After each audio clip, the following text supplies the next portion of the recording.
So welcome, Genevieve, and thanks for doing a webinar with Quest New Brunswick. Thank you, Eddie. I would like to first thank you for the opportunity to for this webinar. So today I was speaking about innovative financing solutions for energy efficiency and renewable project, and I have about 35 to 40 minutes of presentation to make. Yeah. Okay. So just a few words on our Econoler. Econoler is a Canadian consulting firm. Its headquarters in Quebec City, but we do have one office in Montreal and Toronto. And we also have one subsidiary in Nova Scotia and Kenville, actually real close to Halifax, which is Equilibrium Engineering, which is also an engineering firm specialized in energy efficiency. Econoler has been around for about 35 years now. We have completed like thousands of mandates all around the world in about, I believe it's over 150 different countries, for assignments always related to energy efficiency, but energy efficiency in a holistic kind of approach. So we'll have been involved with energy efficiency policies, legislation, market potential study, impact study, feasibility study, the program, energy efficiency program design, energy efficiency, program evaluation, and everything really is related to energy efficiency, except the actual construction and implementation of project. Our core expertise are around the energy efficiency financing and also a measurement and verification of the performance of projects. So you'll see here a list of different expertise we have.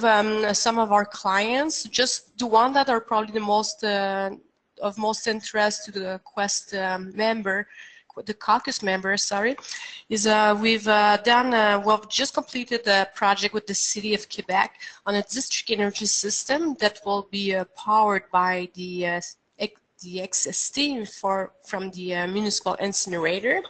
So with that project, we were involved in, well, the opportunity and the feasibility study of the district energy system, but also to work on designing contract templates for the potential users of the system. Also, we've looked at the environmental aspect, the benefits of the system, the social aspect, and the legal aspect of it. So like I said on the slide before, we are solely working in energy efficiency and renewable energy, but for most of our project, we touches upon all aspects related to the project. One project that's not mentioned there was just launched with the City of Saskatoon in Saskatchewan, of course.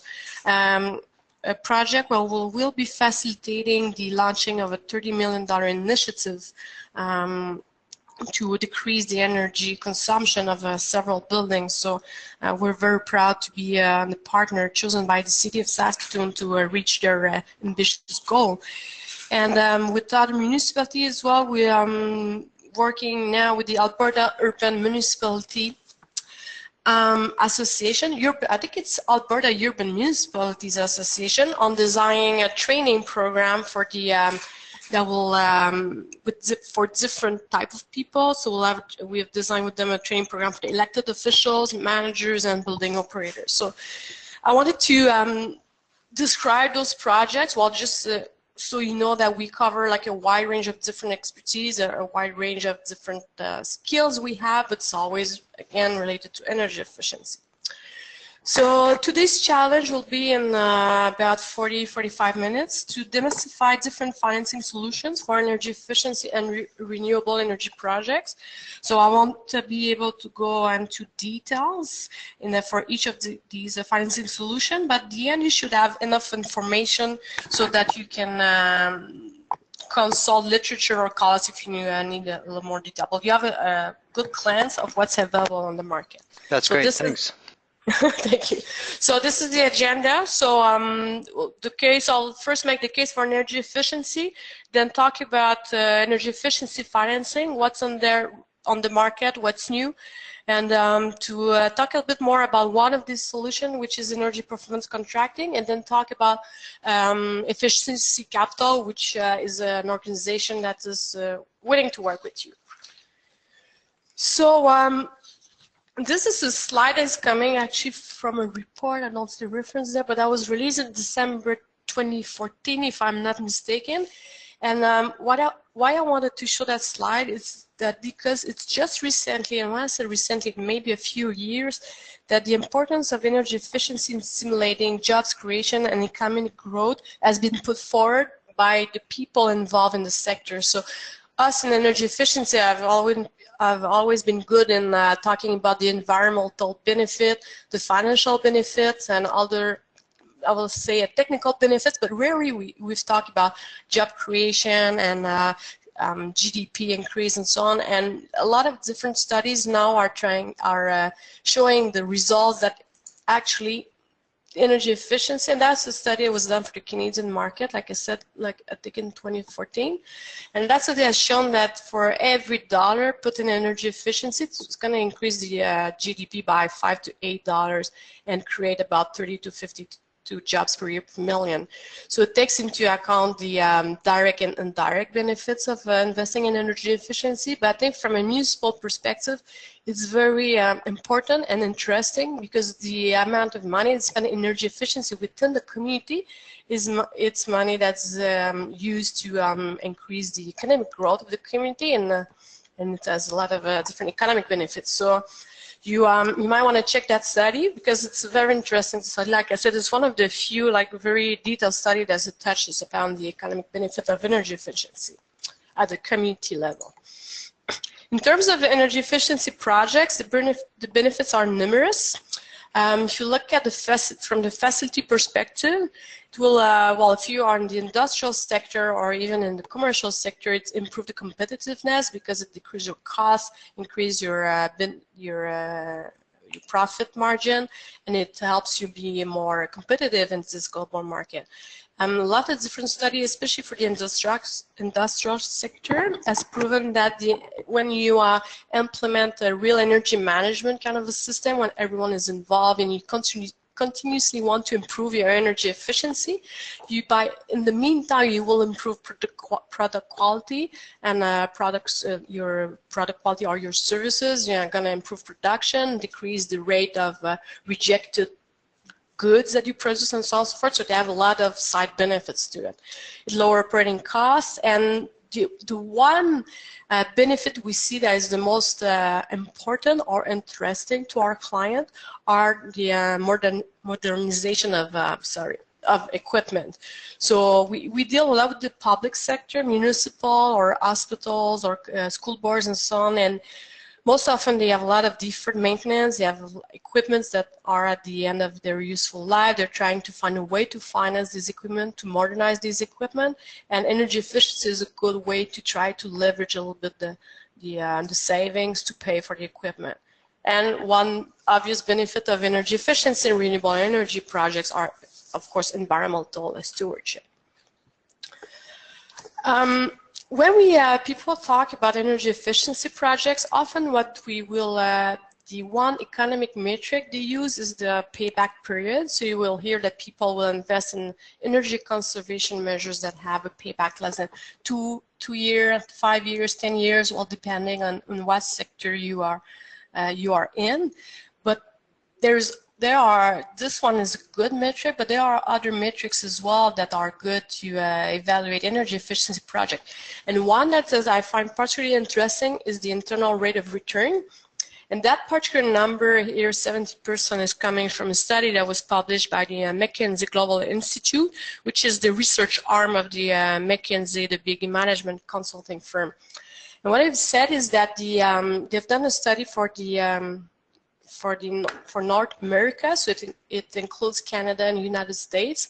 They find that on average, for the projects, well, on average on the market, the internal rate of return of energy efficiency project is 17%. If you compare that to the interest rate you'll get at the bank or you'll get elsewhere where you invest money, it seems like it shows that energy efficiency is a good is really a good investment. And I have here some, for a comparison, the internal rate of return of building efficiency, which are the green bars at the far right, compared to other means of generating revenues or profits. So if you compare it to government bonds or equities or venture capital, which are all kind of different kind of investment, you see that The number is slightly different from the 17% I've shown on the previous slide, but it's coming from another study that was done. But it shows that the IRR of energy efficiency is a lot higher than most of what you could find on the market. The 28% refer to an individual project, while the 34% is taken into account if everyone was investing in energy efficiency. The sector will become more competitive. It will develop some effectiveness in implementing projects and so on. So the cost, basically the cost of projects will decrease. So the rate of return will be higher than if there are only a few individuals that make projects.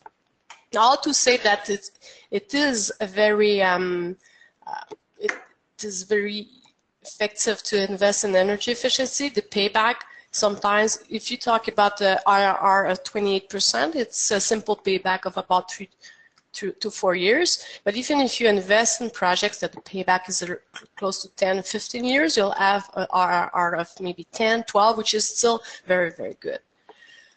So this is one slide. This is a quote from Bill Clinton. Is made in the 2014 World Energy Efficiency Congress, that barriers to well, basically talk about the barriers to energy efficiency, and he has mentioned that financing is one of the biggest challenges facing by the industry. So what is the missing link? In this slide, it's again, it's coming from a report. That one was prepared by Johnson Control. It's in 2010. And they have done a study looking at the different barriers to energy efficiency projects in buildings. And as you see, most of the barriers are related to financing. So you'll have lack of capital budget, insufficient payback, so payback is higher than the target of the facility. Uncertainty regarding the payback, so you have an engineering firm or consultant that comes and say, well, implement those measures, energy conservation measures, payback are 4 years, it's good investment. The building owner or the building manager or the city manager is like, well, we're not sure about that payback. How can we evaluate the risk? Is that payback really going to materialize in the future? So that's a barrier related to the uncertainty or the risk regarding the payback. Lack of technical expertise, that one doesn't have to do with financing, but you'll have the landlord-tenant split incentive, and debt-to ratio, and that one is partially important for the rest of the presentation, is debt-to-equity ratio, or it could be seen as the loan borrowing capacity, which municipalities or even healthcare or the commercial buildings or the industrial buildings, there are, when they go to the bank, they will have to well, convinced that they could have a loan for energy efficiency projects, and depending for the private sector, they will be, especially when they are a public company, publicly traded company, they'll be very careful about their debt to equity ratio. They might, so they don't want to borrow money for energy efficiency, they'll rather to borrow money to improve, to increase production or develop a new product. So that's becoming a barrier to borrowing money to invest in energy efficiency. So this is the traditional access to capital. That's not the only two, but the most popular. So let's say you, the first one will be to use capital budget to fund energy efficiency project.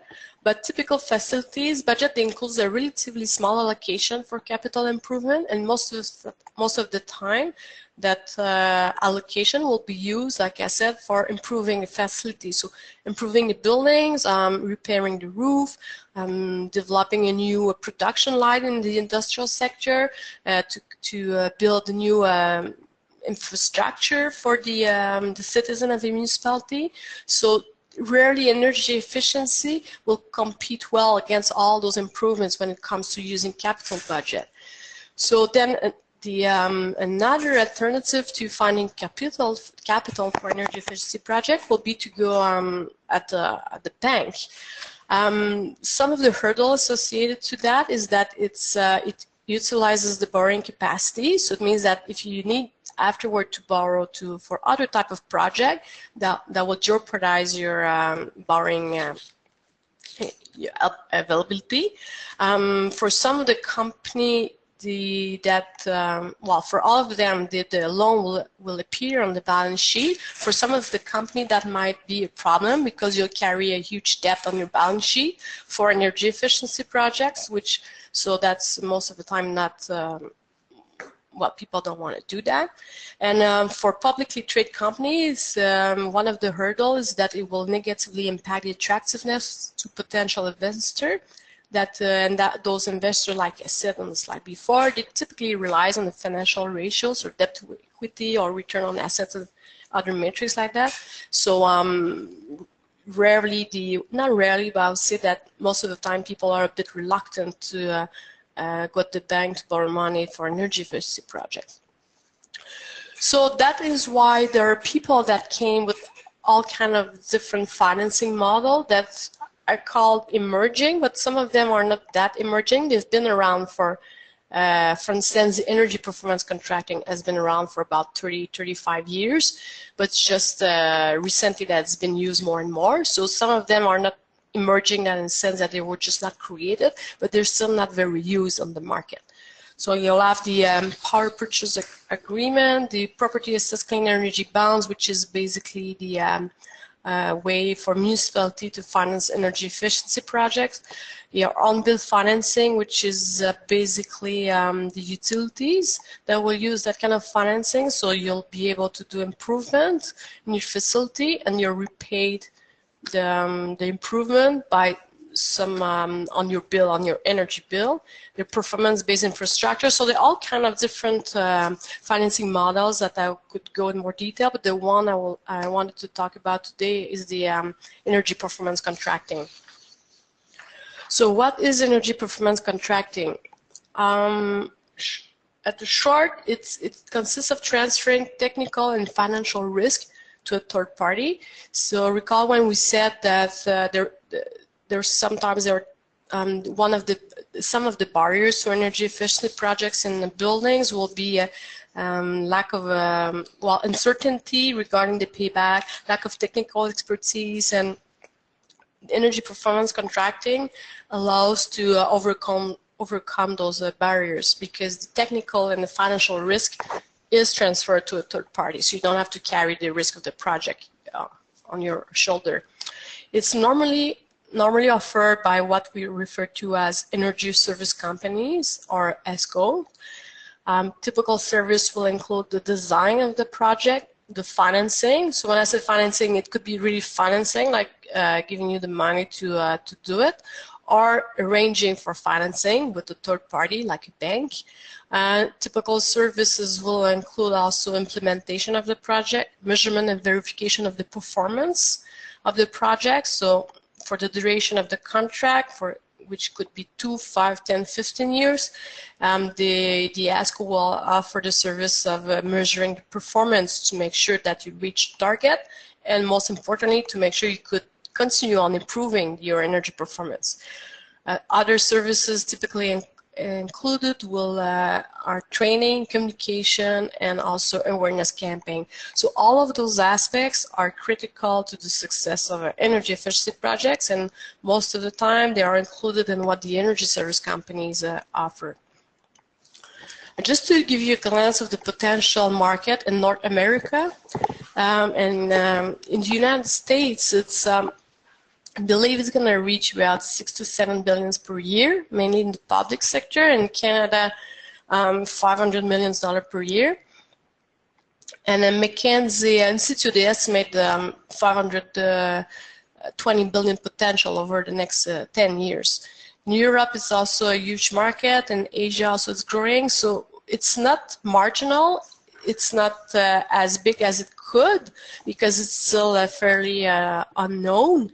But it's not marginal, and it's been there. There are a lot of lessons that were learned in the past years, and we strongly believe that now it could be more and more important to the Canadian market. If you want to know more, there are about what the countries around the world, how they use energy performance contracting in reaching their GHG emission reduction targets or energy efficiency targets. There's a good book, which is the World ESCO Outlook that could be found on Amazon, that was actually co-authored by our president, Pierre Langlois. So there are different concepts in energy performance contracting. Those are three. So there are guaranteed energy savings contract, share savings agreement, and chauffage. And I will be speaking only about the first two. So schematically how it works for guaranteed energy savings contract, you'll have an end user, which could be industrial facility, a municipality, a school board with different buildings, or anyone really with the building. The ESCO will do the engineering, the implementation, the measurement and verification of the project, and the training. A financial institution will give a loan for the building owner to implement the project, so to pay the ESCO based upon the progress. And the end user will generate energy savings month per month as a result of implementing the project, and will use those savings to repay the debt to the financial institution. In that type of arrangement, the ESCO is not financing the project, and but is guaranteeing the savings. So it means that if, for instance, you invest $5 million into a project with the hope of generating $1 million of saving per year, you will contract a loan to the financial institution, a $5 million loan, with the goal of making $1 million of saving per year. And that $1 million of saving per year will be used to repay the financial institution. But let's say after year one, you had some issues with the project, it was not commissioned properly, you're not reaching 100% of the expected savings, so you're only getting $800,000 of savings per year. Because it's guaranteed by contract, the ESCO will have to pay for the shortfall. So we'll basically give you a check of $200,000 so you can repay the financial institution, and most importantly, we'll come back in your facility and help you improve and optimize the system, so the next year, the second year, you could actually reach the target, which is in that case $1 million or even more. So the ESCO is paid upon the progress of the engineering projects, as any engineering firms will be, but then it comes with a guarantee, a measurement of the performance, and a guarantee of the results. So the cost and the savings are guaranteed by the ESCOs. In a share savings agreement, it's a little bit different. So the ESCO will get the loan and will repay the debt to the financial institution. And the ESCO will be the one investing in your buildings will be, again, will take care of the engineering, the implementation, the measurement and verification of the performance of the training.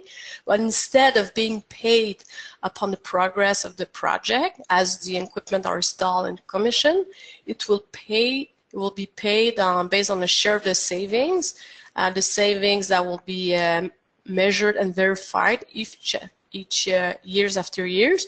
So their payment will be based on performance. So you, as the end user, won't have anything to spend to get the equipment and to have them commissioned and up and running in your facility. You'll repay the ESCO on a share of the savings year after year. It could be 2 years, 5 years, 10 years, depending on the arrangement or the contract you have with the ESCO, but you have nothing to pay up front. You pay year after year. And if there are no savings, well, there will be no payment, because that's the concept behind the shared savings agreement. If I go back one slide, the guaranteed energy savings mode is widely used in the province of Quebec, in the public sector, in the healthcare and education center. Probably all of the hospitals, or most of them, have been through one energy performance contracting already. Some of them are like phase 2 and phase 3. A few of the municipalities, a lot of the school boards, and even some universities. So it's very, very popular here. But to my knowledge, it's not widely used elsewhere than in Quebec. Well, the share saving agreement is the one that is used by the Federal Building Initiative, which is an initiative by the federal government, which is run by the Natural Resource Canada. and it's used in federal building. For instance, we are working now with the DND, so the National Defense, on implementing a few energy efficiency projects all across Canada in their military bases. And the contracts they'll be having with ESCO are share savings agreements. So it's popular in federal building, while the share saving agreement, while the guaranteed energy saving agreement, it's very popular in Quebec. So all those two compare. So I'll compare the, so you have a better understanding of energy performance contracting and the shared savings and the guaranteed savings mode. How they compare with each other, and how do they compare with traditional project. By traditional project, I mean a regular or traditional energy efficiency project, where you hire an engineering firm is going to do the design, implementation, and commissioning of your project. Most of the time, they are not measuring the performance, so you make the investment based on promises or expectation of results, but rarely it's measured afterwards. The guarantees are not, the savings are not guaranteed. The cost sometimes is, sometimes no. So I will, for the next few slides, I will compare traditional projects with the two different APC type of projects. So at a glance, the traditional project, like I said, is okay, so it's when you hire an engineering firm that's going to come, design, implement, and commission energy efficiency project. So there are no performance appraisal. So you don't know if the targets or the expectation has been met. And most importantly, what we've seen is that after a few years, we will witness an erosion of the savings. So we might be on target or almost on target on the first year, but then as the year goes by, the decrease in performance could be from anywhere from 5 to 20%. So we have seen in some projects after 4 years, all the energy savings were eroded. So if you've made investment based on the fact that you will repay your investment in 5 years, but after 4 you don't get any savings left, that's a big problem. Most of the time, the end user. Yes, you have a question. How do you prevent against that type of erosion? And is it a question of leadership or maintenance, or can you tell me? Yeah, sure. It's well, all of them. First of all, the first reason is that most of the time the performance of the project won't be followed, neither measured or verified. Right. So it means that there are no metrics that the top management or operators can follow just to make sure everything is remains functional. And the erosion will come mainly from, let's see, there were some sophisticated, for instance, controls put in the building automation systems. Somehow the training was not done properly for the operator of the buildings, or no one was checking on it, and because they faced some, I don't know, like complaints about being too hot or too cold, what the building operator will do is to put the control on off and not try to fix it, just to put it at off and put a lot of heat or cold, and then you'll see erosion of ceilings. So that's one of the main reason. But why it happens is no measurement, no verification, no metrics, no training, basically no leadership about the project. So when it's done and commissioned, everyone is happy, and they turn on to another project and they don't follow that particular project. And we've seen that a lot happening in the projects when we measure and verify the performance for many, many years. There are a lot. It's impressive sometimes how fast it could deteriorate. Does that answer your question? Yes, it does. I'm just curious if you know, to prevent that from happening, is that the municipality has those measurements in place, is providing leadership to ensure there's the follow through on the actions, that there's training for staff. Do you think also maybe engagement of energy professionals in that?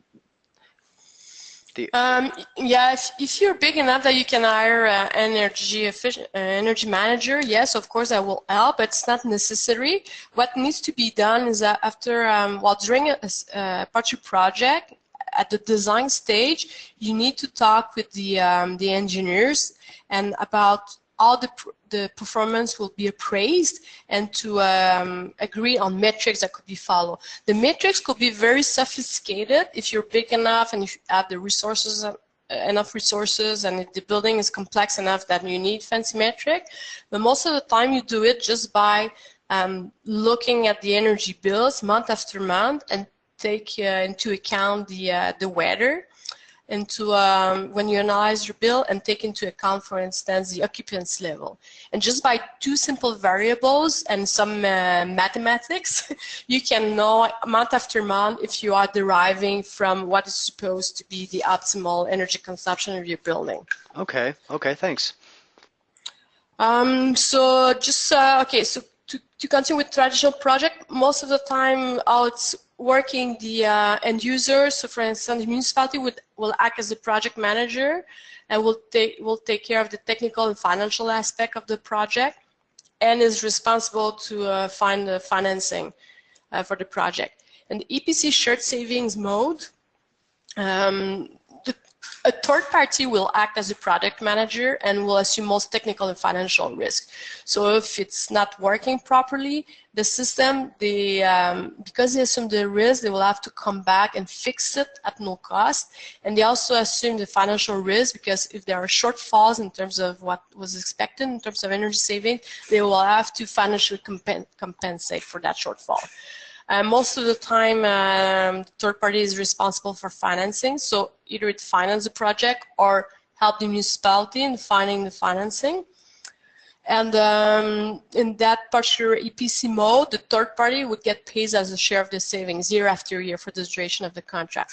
The guaranteed savings, the ESCO, it's here I said ESCO because it's always ESCO implementing that type of project, while with the EPC shared saving, it's not always, and I'll explain a little bit later why. But in the guaranteed saving, the ESCO will act as the project manager and assume most technical and financial risk, so very similar to the shared savings. But instead of getting paid out a share of the savings, what it guarantees is the performance. So it guarantees the cost and the annual energy savings. So what are the key players in those three type of project mode, I will say? So in the traditional mode, it's mainly engineering firms or mechanical and electrical contractor when it's simple project like lighting retrofit or boiler retrofit with no huge building retrofit involving multiple HVAC system and building automation system and so on. So you will find a contractor involved that are involved in that market, and also building automation system providers that will come and mostly do a recommissioning project, so control the building controls so to make it more efficient. In the EPC shared savings mode, you will find some ESCO, energy service company, but there are also funding bodies that are specialized in energy efficiency that may act as the prime contractor, for instance, with the municipalities, and they will be the one hiring ESCOs or other player of the traditional market to implement the project.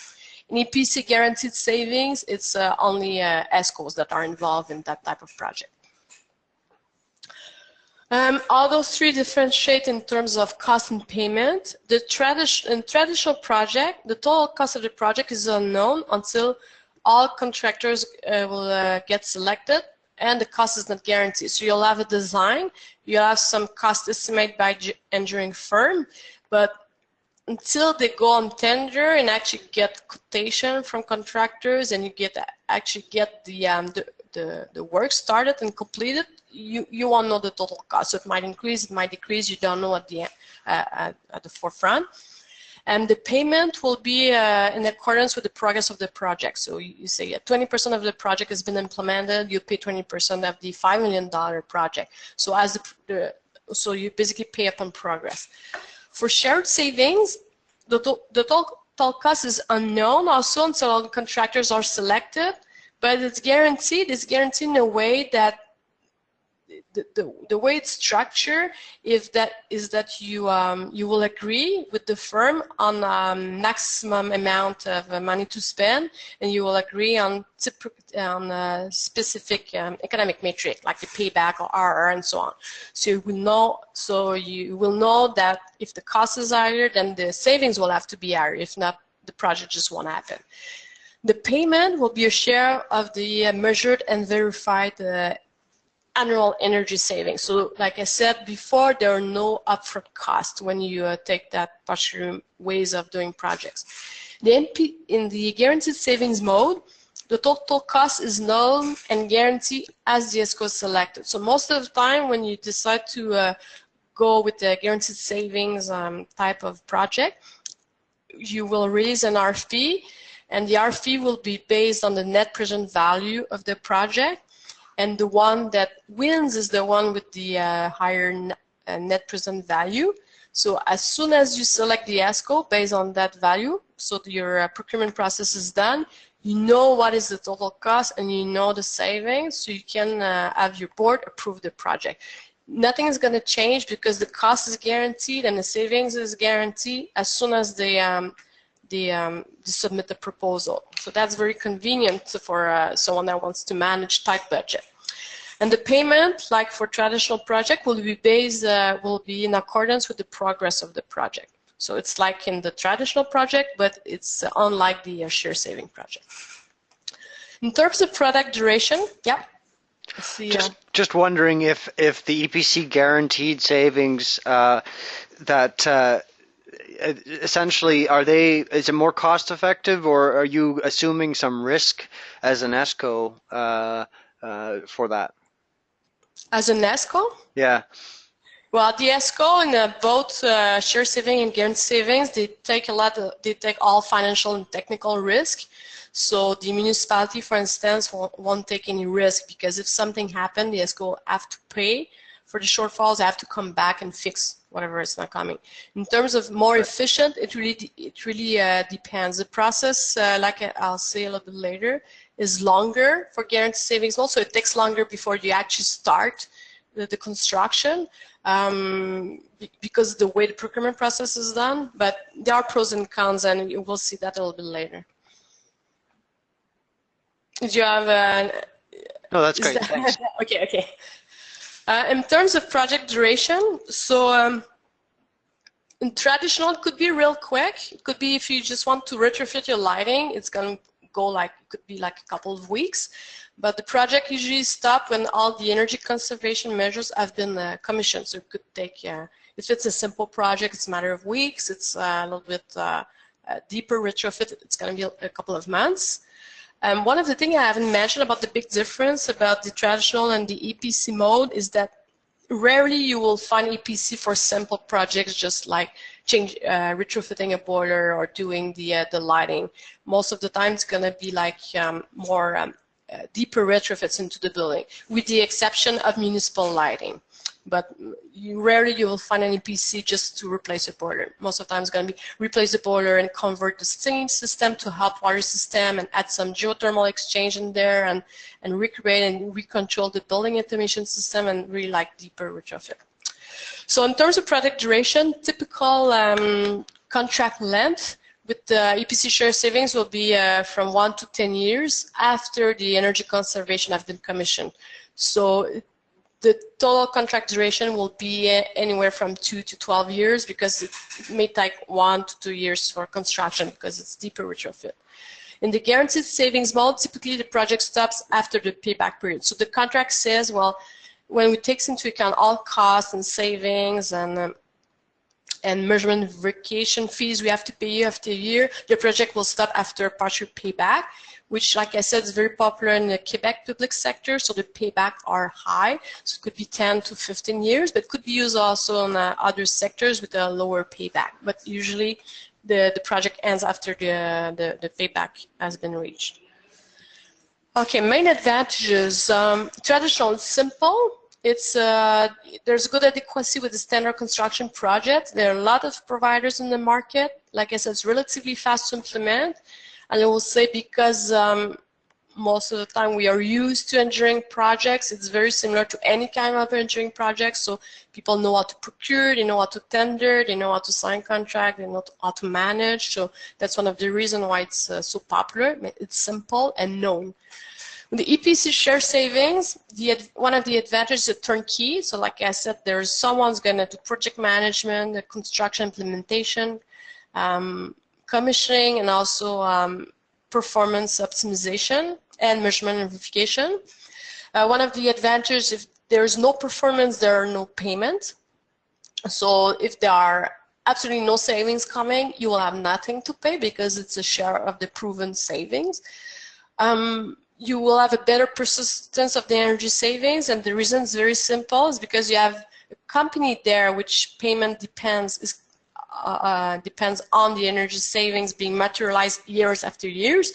So you make sure you'll have expert and professional people looking at the energy savings year after years and improve the energy performance years after years, so you know that the savings will persist over time.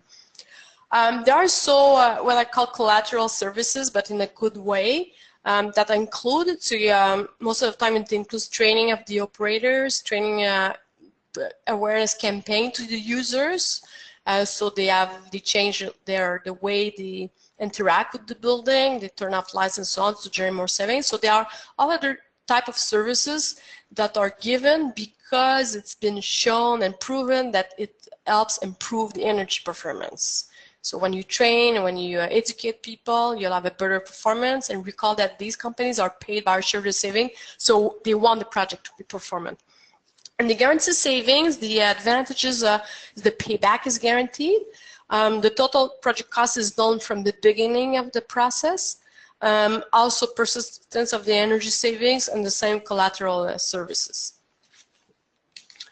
Disadvantages, because it's not always, there are not only good news or good sides to projects. So the disadvantages of traditional, it's usually not performance oriented, it's reconstruction oriented. There are no other services, so no training and awareness optimization type of services. And like I said, it's one of the main reasons why the savings are not persistent throughout the duration, well, throughout the years, because of lack or, yeah, the non-presence of those services. And the final implementation cost is unknown until all the contractors are selected, even in some cases until the construction is done. So sometimes the project costs change as the construction go forward. EPC share savings, disadvantages, the final implementation cost is unknown also once the contractors are selected. So and you need, most of the time you'll need assistance to facilitate procurement, implementation, negotiation, and measurement and verification of the project. Because it's a new way of doing things, most of the time municipalities or even large commercial buildings, they don't have the capacity or the expertise to run those type of projects. They don't know how to procure, to sign contracts, so also they will need assistance. It's the same disadvantages for guaranteed savings project. One other disadvantage it has is it takes longer to implement the project, basically due to the procurement process. And the end user has less to say on the energy conservation measure, because basically the firm that wins the bid with this proposal, it's the project that's going to be implemented, and it's a little bit more difficult to interact with the engineers to make changes to the project. So having said that, so EPC is a good way to go, and not all the time, and most of the cases. And I said that one of the disadvantages is that it's new. You don't, most of the time people, they don't have procurement document for to procure ESCO, and they don't know how to negotiate contracts. They could be very tricky contracts. So there are facilitators that are there on the market, and a good facilitator, of course, is one that understands the needs and the constraints of the client and that know well EPC. And yeah, I was talking about the Federal Building Initiative Program run by the Natural Resources Canada, and they implement EPC project all in federal building all across Canada, and they do recommend using facilitators to help the client or the owner of the buildings with those projects. The typical cost of facilitator will be between 1% and 5% of the total project cost. So if it's a large project, you probably be more around 1% or even less. If it's a smaller project, it's going to be a little bit costlier. But the facilitators are there basically to make sure that the project will go well from the procurement to the end of the contractual agreement with the ESCO. And most of the time, the facilitator will also help discussing with the ESCO and negotiating the terms or negotiating energy performance report after year 3, let's say, that shows that the project is not running as expected, the facilitator will be there to help you make your point and come into an agreement with the ESCO. I'll let you read that, especially those listening to the webinar. So us as Econoler, we work as facilitator quite a bit. We actually have a team that's doing that full time with the likes of, like I said, City of Saskatoon and the RCMP and the National Defense, and it's usually a very small involvement from our part if you compare it with the amount of work you have to do to actually implement the project. But most of the time we have saved a lot of money to our clients by picking up some little things in contracts or little things in energy efficiency report and so on. So just a couple of minutes on efficiency capital, which is TAF is a Toronto Atmospheric Fund. I'll go quick. You can go and check online what they're doing, but they have developed the what they call the energy saving performance agreement, which is basically a shared saving type of contract. They have implemented for many millions of dollars of project within their buildings at the City of Toronto, and TAF, they have chosen Efficiency Capital as its affiliate to kind of export out of Toronto this concept throughout Canada. So now Efficiency Capital, it's an organization that has millions of dollars to invest in energy efficiency projects, but they are not implementing projects. So they will work with municipalities or building owners, and they will finance projects. Why? Because the IRR, like I said at the beginning, of energy efficiency projects are very interesting. So they will invest in projects so that the owner doesn't have anything to spend at the beginning, and Efficiency Capital will get paid on a share of the savings of the project. So Econoler, we signed with an agreement with Efficiency Capital in which we own the exclusivity for Quebec and Atlantic Canada to finance project. So Econoler is very a consulting service company, so we don't implement project, but for that particular case, for Quebec and the rest of east of Canada, we can actually offer to our client financing for their project. So what is it? It's an integrated solution. So basically, like I said, it's because it's a share saving agreement, it's a structure that mitigates design and implementation risk, ensure the improved performance and reduce energy consumption because there will be measurement and verification, and because the performance is guaranteed. Because if there are no savings, well, the efficient capital won't get paid. So you can be sure that they will make sure that the project will actually succeed.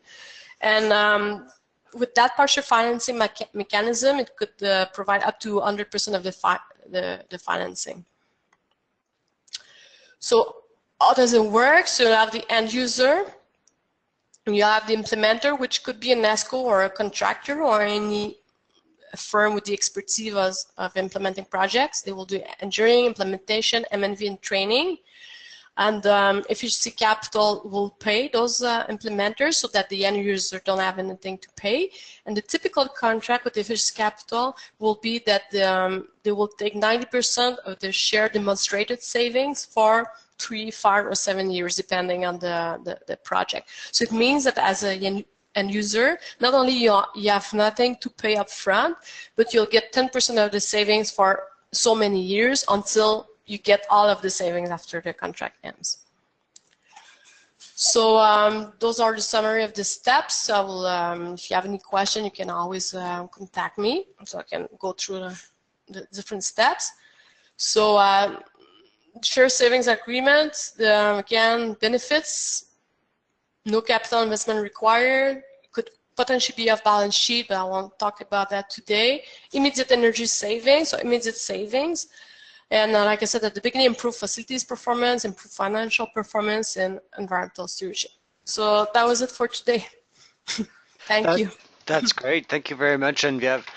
That's an excellent overview of ESCO and the different types of methods that are available, traditional comparison with some of the financing mechanisms. And I'm also pretty impressed with the Toronto Atmospheric Fund and the program that the financing program that you have the rights to for Atlantic Canada.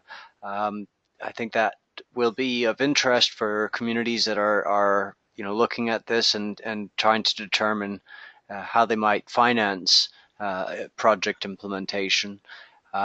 So thanks for sharing that information. You mentioned a federal program. Forget what it was. Build something to do with buildings, and the Yeah, it's called FBI, Federal Building Initiative. Yeah. Federal Building Initiative. And Hmm. is that findable on the Natural Resources Canada website? Yes, it is. Okay, thanks for that. Do you have any other final thoughts for us before we end the webinar today? No, no final thoughts other than I'm looking forward to meeting all of the caucus member probably in May at a caucus meeting. And if you have any projects that you would like us to be involved in terms of financing and optimizing the project, you have my contact information, so just contact me. Okay, that's super. Thanks very much, Genevieve, and we look forward to having you here for our Quest New Brunswick meeting. Before we go, I'm just going to remind everybody that we do have a few more webinars coming up. Primarily this Thursday, we'll be launching the Community Energy Planning Primer for New Brunswick municipalities. And in April, we expect to be holding at least two webinars. One is on heating with biomass solutions, and the other will be by NB Power. So stay tuned. Thanks very much, Genevieve. Thanks for everybody. Thank you. Bye. Bye for now.